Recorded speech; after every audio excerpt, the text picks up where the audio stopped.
రీజనింగ్లో syllogism topic మీద ఒక question చూద్దాం. సో స్టేట్మెంట్స్ ఇస్తారు సిలాజిజంలో అండ్ కన్క్లూషన్స్ ఇస్తారు. సో ఫస్ట్ స్టేట్మెంట్ చూడండి, all cats are animals. So all cats, so దాన్ని మనం ఇలా రాసుకోవచ్చు, క్యాట్స్, ఆల్ క్యాట్స్ అన్నప్పుడు సో ఇలా రాయాలి.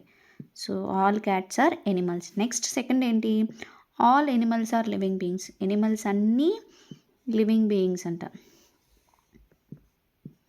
అయితే సో దీన్ని బట్టి మనం స్టేట్మెంట్స్ని బట్టి వెన్ డయాగ్రామ్ వేసుకుని మీద కన్క్లూజన్స్ చూడాలి. So all cats are living beings, all cats are living beings. So cats అన్ని లివింగ్ బీయింగ్స్ లోపలే ఉన్నాయి కదా. సో స్టేట్మెంట్ 1 అనేది correct. All living beings are cats.